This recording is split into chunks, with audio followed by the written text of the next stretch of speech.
Next బిందు సౌష్ఠవం, రేఖా సౌష్ఠవం అయిపోయింది. రేఖా సౌష్ఠవం కూడా ఒకటే గుర్తుపెట్టుకోండి. ఏదైనా పటాన్ని ఒక రేఖ రెండు సర్వసమాన భాగాలు చేస్తే ఆ పటానికి రేఖా సౌష్ఠవం ఉంది. ఆంగ్లాక్షరాలు అయితే ఒకటి ఉంటే ఒకటి, రెండు ఉంటే రెండు, ఏం లేకుంటే ఏం లేదు. త్రిభుజాలు అయితే ఎన్ని ఉంటే అది గుర్తుపెట్టుకో, రేఖా సౌష్ఠవం. నెక్స్ట్ ఏంది మనకు బిందు సౌష్ఠవం. అసలు బిందు సౌష్ఠవం అంటే ఏంది సార్? రేఖా సౌష్ఠవం అంటే చెప్పినావు కదా, బిందు సౌష్ఠవం అంటే ఏంది? బిందు సౌష్ఠవం అంటే ఏం లేదమ్మా, చూడండి మా ఇప్పుడు ఒక దీర్ఘచతురస్రం తీసుకున్నాం.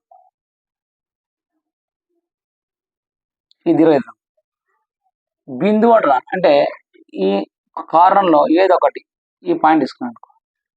ఈ పాయింట్ తీసుకొని దీన్ని ఇట్లా రొటేషన్ చేసిన అంటే ఇప్పుడు ఇదే ఉందనుకో, దీన్ని రొటేషన్ చేస్తా సార్, ఇట్లా వస్తుంది అంటే ఇలా వచ్చేసింది, ఇలా వచ్చింది. ఓకేనా? మళ్ళీ దీన్ని పట్టుకొని మళ్ళీ ఇలా వేసింది అంటే ఇలా వచ్చింది. వచ్చిందా అంటే ఇట్లా వచ్చేసింది.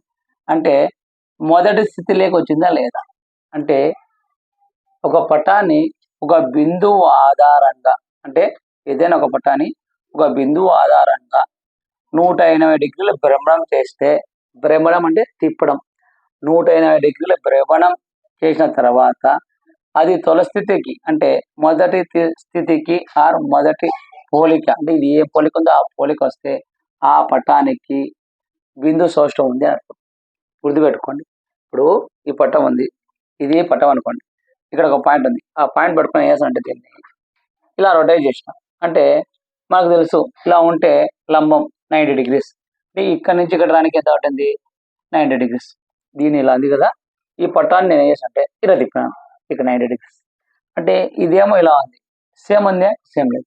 నేను మళ్ళీ ఈ బిందువుని ఇట్లా పట్టుకొని మళ్ళీ ఇట్లా లాగిన, అంటే ఇట్లా పట్టుకొని ఇలా లాగిన, ఇక్కడ నుంచి ఒక 90 అంటే మొదటి స్థితిలోకి వచ్చిందా లేదా, అంటే ఇక్కడ 90, ఇక్కడ 90, 90 + 90 190. అంటే ఏదైనా ఒక పటము ఒక బిందువు ఆధారంగా 180 డిగ్రీల భ్రమణం చేసిన తర్వాత అది తొలి స్థితిలోకి లేక మొదటి స్థితిలోకి అంటే మొదటి ఆకారంలోకి వస్తే ఆ పటానికి బిందు సౌష్ఠవం ఉంది అర్థం. గుర్తుపెట్టుకోండి, బిందు సౌష్ఠవం ఉంది. ఏ పటానికైనా సరే గుర్తుపెట్టుకోండి. ఇలా తీసుకొని ఒక పటాన్ని తీసుకొని సపోజ్ ఇప్పుడు చూడండి, ఇదే ఉందమ్మా, డస్టర్ ఉంది. ఈ డస్టర్ ఫస్ట్ ఇట్లా ఉంది కదా, దీన్ని నేను ఈ కొన పట్టుకొని ఇట్లా రొటేట్ చేసిన 90 డిగ్రీస్కి. అంటే మొదట ఇలా ఉంది, ఇప్పుడు ఇలా ఉంది, రాలేదు. నెక్స్ట్ ఇప్పుడు ఫస్ట్ ఇక్కడ ఇది ఇలా ఉంది అనమాట, ఇలా పెట్టేసాను. దీన్ని 90 డిగ్రీస్తో రొటేట్ చేస్తే ఇట్లా వచ్చేసింది, అంటే 90 డిగ్రీలు. అంటే మొదటి స్థితిలో అడ్డంగా ఉంది, సెకండ్ స్థితిలో ఏముంది నిలువ ఉంది. మళ్ళీ అడ్డంగా రావాలంటే దీన్ని మళ్ళీ ఇక్కడ పట్టుకొని ఇట్లా 90 డిగ్రీస్ తిప్పాను, ఇట్లా వచ్చేసింది. అంటే మొదటి స్థితిలోకి వచ్చిందా ఇది, అంటే మొదటి స్థితిలో ఏముందో సేమ్ అట్లాగే వచ్చిందా.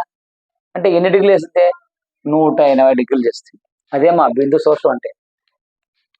ఒక పటాన్ని ఒక బిందువు ఆధారంగా 180 డిగ్రీలు భ్రమణం చెందిన తర్వాత కూడా అది తొలి స్థితికి పోలి ఉంటే ఆ పటానికి బిందు సౌష్ఠవము ఉంది అంటారు. ఆ బిందువును సౌష్ఠవ కేంద్రం అంటారు. చూడండి, ఒక పటాన్ని ఒక బిందువు ఆధారంగా, ఇది ఒక పటం, ఈ బిందువు ఆధారంగా ఇట్లా రొటేట్ చేసిన తర్వాత మళ్ళీ దీన్ని రొటేట్ ఇట్లా చేసిన 3, 1, 2, 3 డైవర్కి 180 డిగ్రీలు, 90 + 90 180 డిగ్రీలు భ్రమణం అంటే తిప్పిన తర్వాత కూడా అది సేమ్ తొలి స్థితికి పోలి ఉంటే ఆ పటాన్ని బిందు సౌష్ఠవము ఉంది అంటారు. ఈ బిందువును సౌష్ఠవ కేంద్రము అంటారు. సౌష్ఠవ కేంద్రం అంటే ఏం లేదు, ఏదైనా ఒక పటం తీసుకుంటే ఆ పటానికి ఒక బిందువు ఆధారంగా దాన్ని రొటేషన్ చేస్తూ ఉంటే 180 డిగ్రీల తర్వాత మొదటి స్థితికి వస్తే నీకు 90-40లోనే రావద్దు, 180 డిగ్రీల తర్వాత మొదటి స్థితికి వస్తే ఆ పటానికి బిందు సౌష్ఠవం ఉంది. ఆ బిందువును సౌష్ఠవ కేంద్రం అంటారు. ఆ బిందువును అంటారు సౌష్ఠవ కేంద్రం అంటారు. అట్లాగే త్రిభుజం తీసుకుందాం. త్రిభుజం చూద్దాం. త్రిభుజము ఫస్ట్ ఇట్లుంటాయి, దీని ఈ కొన పట్టుకుందాం. ఈ కొన పెట్టుకొని 90 డిగ్రీలు అంటే అప్పుడు ఎట్లా ఉంది? మళ్ళీ ఈ కొన పెట్టుకొని చూస్తే ఎలా తీసుకొచ్చింది అంటే ఇక్కడ నుంచి 90 డిగ్రీస్, ఇక్కడ నుంచి 90 డిగ్రీస్ అంటే ఎంత 180 డిగ్రీస్. అంటే మొదటి స్థితి నుంచి ఈ నుంచి ఇటుకి, తర్వాత ఈ నుంచి ఇటుకి, ఇది ఫస్ట్ ఈ నుంచి ఇటుకి, తర్వాత ఇది మొదటి స్థితికి వచ్చింది. అంటే ఏదైనా ఒక బిందువు ఆధారంగా 180 డిగ్రీలు భ్రమణం చేసిన తర్వాత మొదటి స్థితిని తొలి స్థితిని పొందితే ఆ పటానికి బిందు సౌష్ఠవం ఉంది. ఆ పటం యొక్క బిందువు ఉంది కదా, దాన్ని సౌష్ఠవ కేంద్రం అంటారు. సౌష్ఠవ కేంద్రం అంటారు. ఒకటే ఒకటి గుడ్డి ఒకటే ఒకటి చూడ. బిందు సౌష్ఠవం అంటే నువ్వు పైనుంచి చూసినప్పుడు కానీ ఇట్లా కింది నుంచి చూసినప్పుడు కానీ ఒకే ఆకారం ఉంటే బిందు సౌష్ఠవం ఉంది అంటే. చూడండి, గుర్తుపెట్టుకోండి. ఇట్లా ఉన్నావు, పైనుంచి చూస్తున్నావు, ఇట్లా కింది చూస్తావు, ఆ పటం పైనుంచి చూసినప్పుడు సేమ్ ఉండాలా, ఇట్లా కింది నుంచి పైకి చూసినప్పుడు సేమ్ ఉంటే ఆ పటానికి బిందు సౌష్ఠవం ఉంది. గుర్తుపెట్టుకో, బిందు సౌష్ఠవం అంటే పైనుంచి చూసినా కింది నుంచి చూసినా ఆ పటం సేమ్ కనబస్తే ఆ పటానికి బిందు సౌష్ఠవం ఉందని. బిందు సౌష్ఠవం ఉంది, బాగా గుర్తుపెట్టుకో. బిందు సౌష్ఠవం అంటే పైనుంచి చూసినా కింది నుంచి చూసినా, అంటే ఇప్పుడు ఇట్లా ఇలా ఉన్నావు, ఇట్లా కింది చూసినావు, ఏదైనా ఒక పటం చూసినావు అది సేమ్ ఉంటుంది. అటు నేను కింది నుంచి ఇట్లా పైకి చూసినావు, పైకి చూసినప్పుడు అది ఎట్లా ఉండాలా, సేమ్ ఉండాలా. అంటే కింది నుంచి చూసినా పైనుంచి చూసినా ఆ పటం సేమ్ ఉంటే ఆ పటానికి బిందు సౌష్ఠవం ఉందండి. బిందు సౌష్ఠవం ఉంది. అట్లాంటివి కొన్ని చూద్దాం. చూడండి, అలాంటివి కొన్ని చూద్దాం. బిందు సౌష్ఠవం కలిగిన ఆంగ్ల అక్షరాలు ఎన్నో చూద్దాం. బిందు సౌష్ఠవం కలిగిన ఆంగ్ల అక్షరాలు ఎన్నో చూద్దాం. నువ్వు గుడ్డి గుర్తు, నువ్వు రొటేషన్ గిటేషన్ చేయడం అవసరం లే. చూసినామంటే పైనుంచి కింది నుంచి చూస్తే ఒకేటే ఉందా లేదా. ఇప్పుడు చూడు, ఏ ఉంది, ఏ అనేది ఉంది. పైనుంచి చూసినావు, పైనుంచి చూసినప్పుడు ఏలు వస్తుంది. నువ్వు కింది చూసినావు అనుకో, పైనుంచి ఏమో ఈ రెండు ముక్కలు సేమ్ ఉన్నాయి ఇట్లా చూసినప్పుడు, కింద చూసినప్పుడు ఈ రెండు ఉన్నాయి. కాబట్టి దీనికి బిందు సౌష్ఠవం లేదు. నెక్స్ట్ బి చూసుకో. బి ఇట్లా చూసినప్పుడు ఇది కనబడుతుంది, ఇట్లా చూసినప్పుడు ఇది కనబడుతుంది. కాబట్టి దీనికి కూడా బిందు సౌష్ఠవం లేదు. అంటే నువ్వు పైనుంచి చూసినా కింది నుంచి చూసినా అక్షరం ఒకటే కనపడాలా, ఒక్కటే కనబస్తే దానికి బిందు సౌష్ఠవం ఉంది. అంటే ఏది పటానికైనా సరే నువ్వు పైనుంచి చూసినప్పుడు కింది నుంచి చూసినప్పుడు ఒకే ఆకారం ఒకే విధంగా వస్తే దానికి బిందు సౌష్ఠవం ఉందని. అట్లాంటివి ఏవి ఉన్నాయో ఒకసారి చూద్దాం. ఇప్పుడు ఆల్ఫాబెటికల్ ప్రకారం హెచ్ చూద్దాం. హెచ్ అనే లెటర్. హెచ్ అనే లెటరు నువ్వు పైనుంచి చూసినా కింది నుంచి చూసినా ఒకటే కనిపిస్తా లేదా. చూడు, నువ్వే చూసుకో. పైనుంచి చూసినా కింది చూసినా నీకు హెచ్ అనేది ఒకే విధంగా కనిపిస్తుంది. వాటికి హెచ్కు బిందు సౌష్ఠవం ఉంది. నెక్స్ట్ మా ఐ చూద్దామా. ఐ అనే లెటర్ చూద్దాం. అయిన లెటరు నువ్వు పైనుంచి చూడు కింది నుంచి చూడు ఒకే లెటర్ వస్తాయి. కాబట్టి ఐ కూడా బిందు సౌష్ఠవం ఉంది. నెక్స్ట్ ఎన్ చూడమా. ఎన్నుడుగా నువ్వు పైనుంచి చూసినా ఒకే విధంగా వస్తుంది, కింది నుంచి చూసినా ఒకే విధంగా. కాబట్టి ఎన్ను కూడా బిందు సౌష్ఠవం ఉంది. నెక్స్ట్ ఓమ్మ. ఓ కూడా బిందు సౌష్ఠవం ఉంది. నువ్వు పైనుంచి చూసినా కింది చూసినా బిందు సౌష్ఠవం ఉంది. నెక్స్ట్ ఎస్ మా. ఎస్ చూడు, పైనుంచి చూసినప్పుడు ఎస్ విధంగా వస్తుంది, కింద నుంచి చూసినా ఎస్ ఒక విధంగా వస్తుంది. కాబట్టి ఎస్ కూడా బిందు సౌష్ఠవం.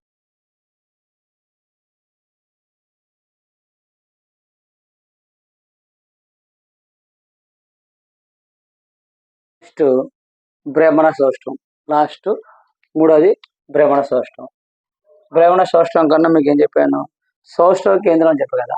సౌష్ఠవ కేంద్రం అంటే లేమ్మా, ఏమన్నా ఒక దీర్ఘచతురస్రాన్ని తీసుకున్నప్పుడు ఈ కర్ణము ఈ కర్ణం అంటే ఈ కోణము ఈ కోణం ఈ మధ్యలో ఉండేదాన్ని సౌష్ఠవ కేంద్రం అంటాం. అలాగే త్రిభుజం తీసుకో, ఈ కోణం ఈ కోణం ఈ కోణము ఈ కర్ణము ఈ కర్ణం కలిసి ఏమంటాము సౌష్ఠవ కేంద్రం. ఇలా దానిలో సౌష్ఠవ కేంద్రం. నెక్స్ట్ ఇలా రాంబస్. రాంబస్ కూడా ఈ సౌష్ఠవం ఈ సౌష్ఠవం, దీన్ని సౌష్ఠవ కేంద్రం అంటాం. సౌష్ఠవ కేంద్రం అంటే దీన్ని. వృత్తానికి ఎలా తీసుకుంటాం అంటే ఏక కేంద్రం అంటాం. రెండు వృత్తాలకు ఒకే కేంద్రం ఉంటాయి కాబట్టి ఏక కేంద్రం అంటాం. ఓకేనా. సౌష్ఠవ కేంద్రం అంటే ఇవి. ఓకేనా. ఏక కేంద్రం అంటే రెండు వృత్తాలకు కేంద్రం. సౌష్ఠవ కేంద్రం అంటే ఇది గుర్తుపెట్టుకోండి. పెట్టాడు సౌష్ఠవ కేంద్రం అంటే ఇప్పుడు చెప్పిన సౌష్ఠవ కేంద్రం అంటే అది. ఓకేనా. నెక్స్ట్ చూడమ్మా. నెక్స్ట్ భ్రమణ సౌష్ఠవం. భ్రమణ సౌష్ఠవం. అసలు భ్రమణ సౌష్ఠవం అంటే భ్రమణం అంటే అది తిప్పడం. భ్రమణం అంటే తిప్పడం. చూడండి ఇక్కడ ఒక వస్తువును భ్రమణం చెందినప్పుడు, ఇదే వస్తువు ఉంది, దీని ఇట్లా భ్రమణం చెందినప్పుడు, భ్రమణం అంటే తిప్పడం. ఒక వస్తువును భ్రమణం చెందినప్పుడు తొలిసారి తొలిసారి ఏ కోణం వద్ద తొలి స్థితిని పోలి ఉంటుందో ఆ కోణాన్ని భ్రమణ సౌష్ఠవం అంటాం. అంటే ఇప్పుడు ఈ పెన్ను ఉంది, ఫస్ట్ ఇలా పెట్టాను అంటే ఇది మళ్ళీ నువ్వు భ్రమణం చేసినప్పుడు క్లేస్ ఏం రావాలా అంటే పైన కోణం పైన రెడ్గా ఉండాలా, కింద వైట్ ఉండాలా. నువ్వు ఫస్ట్ నుంచి ఇట్లా భ్రమణం చేసినావు రాలే, మళ్ళీ ఇట్లా చేసినావు రాలే, మళ్ళీ ఇట్లా చేసినావు రాలే, మళ్ళీ ఇట్లా చేసినావు వచ్చింది, మొదటి స్థితికి వచ్చింది. కానీ ఇక్కడ ఒక గుర్తుపెట్టుకోవాలా, 360 డిగ్రీల లోపు ఉంటేనే భ్రమణం చేసినప్పుడు కనీసము 360 డిగ్రీల లోపు, ఈ పాయింట్ గుర్తుపెట్టుకోవాలి. భ్రమణం చెందినప్పుడు 360 డిగ్రీల లోపు ఉండాల. ఇప్పుడు చూడండి ఇది ఎలా ఉంది, పైన రెడ్గా ఉంది, ఇదంతా వైట్ ఉంది. ఈ నుంచి నువ్వు భ్రమణం చేస్తున్నావు. ఫస్ట్ భ్రమణం చేసినప్పుడు 90 డిగ్రీస్, ఫస్ట్ ఇట్లా ఉందనుకోండి, ఇట్లా నుంచి ఇక్కడికి చేస్తాం, ఇక్కడ నుంచి వేసినప్పుడు 90 డిగ్రీస్, 180 డిగ్రీస్, 270 డిగ్రీస్, 290, 300, 350, 350 లోపే రావాలా. 360కి వచ్చిందే ఆ పటానికి భ్రమణ సౌష్ఠవం ఉండదు. మినిమం 360 డిగ్రీల లోపే ఉండాలి భ్రమణ సౌష్ఠవం. 360 లోపే ఉండాలి. చూడండి ఇక్కడ ఇది రెడ్గా ఉంది, ఇదంతా వైట్ ఉంది. అంటే నేను భ్రమణం చేసేటప్పుడు అంటే 360 డిగ్రీల లోపు చేసేటప్పుడే సేమ్ పొజిషన్కి ఉండాలి. అంటే ఇక్కడ రెడ్ ఉండాలా, ఇక్కడ వైట్ ఉండాలి. నువ్వు ఇలా చేసినప్పుడు సార్ సేమ్ అంటే రెడ్ ఇక్కడ ఉంది, వైట్ ఇక్కడ ఉంది, కానీ ఆపోజిట్ ఉంది కదా, కాదు. అంటే తొలి స్థితికి 300 మనం భ్రమణం చేసినప్పుడు తొలి స్థితి ఎలా ఉందో అది 360 డిగ్రీల లోపు, బాగా తిరగండి, 360, 360 డిగ్రీల లోపు ఉంటేనే ఆ వస్తువుకు భ్రమణ సౌష్ఠవం ఉంది. ఇప్పుడు చూడండి ఇది ఉంది, ఇది నుంచి ఫస్ట్ 90 డిగ్రీస్ ఇచ్చినాం రాలే, 180 చేసినాం రాలే, 270 చేసినాం రాలే, 300, 350, 360కి వచ్చింది. కాబట్టి 360కి వస్తే 360 లోపు అన్న, 360 చెప్పలే, 360 లోపు అంటే 360 డిగ్రీ లోపు వస్తేనే ఆ వస్తువుకు భ్రమణ సౌష్ఠవం ఉందని. 360 తర్వాత వస్తే 360కి వచ్చినా 360 తర్వాత వచ్చినా ఆ భ్రమణ సౌష్ఠవం లేదని. ఓకేనా, బాగా గుర్తుపెట్టుకోండి. 360 లోపు అంటే 355, 357 లోపు వచ్చినా దానికి భ్రమణ సౌష్ఠవం ఉంది. అదే 360కి వచ్చింది అనుకో దానికి భ్రమణ సౌష్ఠవం లేదు. అంటే 300 లోపు ఉంటేనే భ్రమణ సౌష్ఠవం ఉంది అని. అలాంటి పటాలు ఏమన్నాయంటే చూద్దాం ఒకటి. ఇప్పుడు ఫస్ట్ మనము దీర్ఘచతురస్రం, ఇది దీర్ఘచతురస్రం. ఈ దీర్ఘచతురస్రాన్ని నేను ఏం చేసిన అంటే ఇట్లా 90 డిగ్రీస్ రొటేట్ చేసిన. అంటే ఇట్లుంది కదా, సపోజ్ ఇది ఎట్లుంది కదా, ఇది ఎట్లుంది, నేను దీన్ని ఏం చేసిన అంటే ఇట్లా రొటేట్ చేసిన. అంటే రొటేషన్ ఎట్లా వస్తుంది, ఇట్లా వచ్చిందా, ఇట్లా వచ్చిందా, అంటే ఇటు నుంచి ఇటుకి ఎంత అయిందమ్మా 90 డిగ్రీస్. అంటే ఇట్లుండే దీర్ఘచతురస్రాన్ని చూడమ్మా, ఇట్లుండే దీర్ఘచతురస్రాన్ని ఇలా రొటేట్ చేసిన, మళ్ళీ దీన్ని ఇలా రొటేట్ చేసిన. అంటే ఇలా రొటేట్ చేసినప్పుడు చూడండి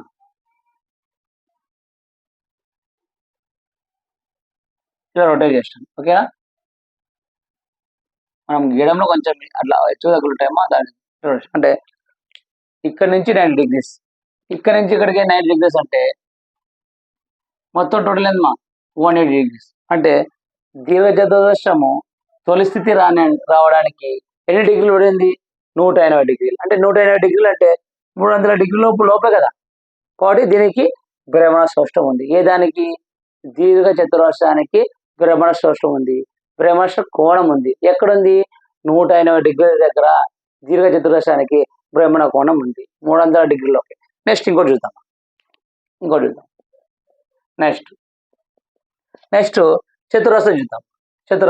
చతురస్రం అంటే 4 కోణాలు 4 భుజాలు సమానం. 4 కోణాలు 4. ఈ చతురస్రానికి ఇటు నుంచి లేదాం 90 డిగ్రీస్. 90 డిగ్రీస్ అయితే మీకు చతురస్రం అంటే ఏం పట్టుకుందాము? ఇది చూద్దామా. జస్ట్ చూద్దాం. ఇది చతురస్రం అనుకోండి. ఇది అంటే ఇది కొంచెం వెడల్పు ఉంది. ఇది కాదండి, ఇట్లా కాకుండా ఏదని చూద్దాం. ఇదే చూద్దాం. ఇది చతురస్రం. ఈ చతురస్రాన్ని 90 డిగ్రీస్ ఇట్లా భ్రమణం చేసాను అనుకో. దీని ఎట్లుంది? దీన్ని ఇట్లా తిప్పినాను. తిప్పితే 90 డిగ్రీ దీనికి భ్రమణ సౌష్టం వస్తుంది. అంటే 4 భుజాలు సమానం కాబట్టి 90 డిగ్రీస్ సేమ్ వస్తుంది. కాబట్టి చతురస్రానికి భ్రమణ సౌష్టం ఏంటంటే 90 డిగ్రీస్. చతురస్రానికి భ్రమణ కోణం ఏంటంటే 90 డిగ్రీస్. అదే దీర్ఘ చతురస్రానికి భ్రమణ కోణం ఎంత? 180. ఎందుకంటే ఇది ఫస్ట్ 90 డిగ్రీస్ అన్నప్పుడు ఇట్లా వస్తుంది, 180 అన్నప్పుడు ఇట్లా వచ్చేస్తుంది. అంటే 180 దగ్గర మొదటి స్థితిని కలిగి ఉంది. అంటే మొదట ఎలా పోలిక ఉందో సేమ్ అదే ఆకారం ఉంది. కాబట్టి దీర్ఘ చతురస్రానికి భ్రమణ కోణం ఎంత? 180. చతురస్రం 4 భుజాలు సమానం కాబట్టి దీనికి భ్రమణ సౌష్టం అంటే 180 90 డిగ్రీలుగా వస్తాయి. 90 డిగ్రీస్ వస్తుంది. అలాగే ఇంకోటి చూద్దాం. ఇప్పుడు చతురస్రం చూద్దాం. ఇది చతురస్రం. ఈ చతురస్రాన్ని 90 ఫస్ట్ ఇట్లా ఉంది. ఇప్పుడు ఈ కోణం చూద్దాం. ఈ కోణం చూడమ్మా. ఈ కోణాన్ని ఇట్లా పెట్టుకొని 90 డిగ్రీస్. అంటే ఇట్లా వచ్చింది 90 డిగ్రీస్. ఇది 90 డిగ్రీస్ వచ్చింది. దీన్ని ఒక 20 డిగ్రీ చేస్తాం. అంటే దీన్ని ఇలా భ్రమణం చేస్తే వచ్చిందా? ఈ నుంచి ఒక 20 చేద్దాం. అంటే మొత్తం ఎంత? 30 డిగ్రీ చేద్దాం. 20 చేసినా 30 చేసినా 30 చేద్దాం. అంటే మొత్తం ఎంత? 90 ప్లస్ 30 120 డిగ్రీస్. అంటే నీకు 120 డిగ్రీస్ దగ్గర భ్రమణ కోణం ఉంది. అంతే కదా, మొదటి స్థితికి వచ్చిందా లేదా? అలా కాకుండా ఇంకోటి చూద్దాం. చూడండి, గుర్తుపెట్టుకోండి. మనం ఫస్ట్ చూసిన పటము 360 డిగ్రీల లోపు తొలి స్థితికి వస్తే దానికి భ్రమణ సౌష్టం ఉంది. ఆ కోణం ఎంత అంటే దీర్ఘ చతురస్రానికి 180 డిగ్రీలు. అంటే 180 డిగ్రీల తొలి స్థితికి వచ్చింది. చతురస్రం 90 డిగ్రీలు వచ్చింది. త్రిభుజం 120 డిగ్రీలు. అట్లా కాకుండా ఇంకోటి చూద్దాం.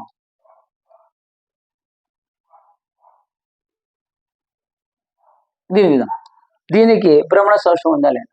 ఇప్పుడు ఇది ఇట్లే ఉందమ్మా. దీన్ని రొటేట్ చేయి. ఇట్లా చేసినావు అనుకో, ఎలా వస్తుంది? దీన్ని ఇట్లా పట్టుకొని ఇట్లా చేస్తే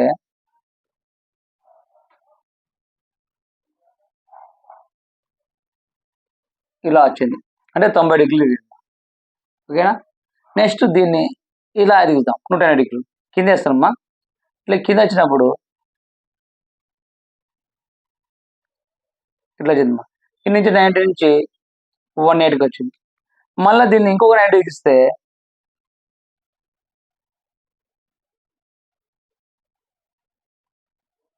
ఇట్లా వచ్చిందమ్మా. అంటే 270 రాలేదు. మళ్ళీ ఇట్లా చేసినాం అనుకో, మొదటి స్థితికి వచ్చేసింది. అంటే ఎన్ని డిగ్రీలు వచ్చింది? 360 డిగ్రీకి వచ్చింది. మనం ఏమంటున్నాము? 360లో పట్టున్నాం. 360 వస్తే కాదు. కాబట్టి దీనికి భ్రమణ సౌష్టము లేదు. గుర్తుపెట్టుకోండి, భ్రమణ సౌష్టము అంటే 360 డిగ్రీల లోపు మొదటి స్థితిని పోలి ఉంటే, తొలి స్థితిని పోలి ఉంటే దానికి భ్రమణ సౌష్టం ఉంది. ఆ పటానికి ఎన్ని కోణాల దగ్గర ఉంటే ఆ కోణాన్ని భ్రమణ కోణం అంటారు. కాబట్టి దీర్ఘ చతురస్రానికి భ్రమణ కోణం ఎంత? 180. చతురస్రానికి ఎంత? 90 డిగ్రీలు. త్రిభుజానికి ఎంత? 120. ఆ పటాల గురించి తెలుసుకుందాం. ఒకటే గుర్తుపెట్టుకోండి, నేను ఇప్పుడు చెప్పిన రేఖా సౌష్టం. రేఖా సౌష్టం అంటే ఒక పటాన్ని 2 సర్వసమాన భాగాలు చేస్తే ఆ రేఖకు ఆ పటానికి రేఖా సౌష్టం అని చెప్పి. నెక్స్ట్ బిందు సౌష్టవం. బిందు సౌష్ఠవానికి గుడి గుర్తు చేసిన పైన నుంచి చూసినా కింది నుంచి చూసినా ఒకే రకంగా ఉంటే దానికి బిందు సౌష్టవం ఉంటుంది. భ్రమణ సౌష్టవం. భ్రమణ సౌష్టవం అంటే ఏంటి? 360 డిగ్రీల లోపు, 300 డిగ్రీలు కాదు, 360 డిగ్రీల లోపు ఉంటే ఆ పటానికి భ్రమణ సౌష్టవం ఉంటుంది. భ్రమణ కోణం అంటే అది తొలి స్థితిని ఏ కోణం దగ్గర ఉంటే దానికి ఆ భ్రమణ కోణం అంటారు. ఒకసారి కోణాలు ఏమో చూద్దాం.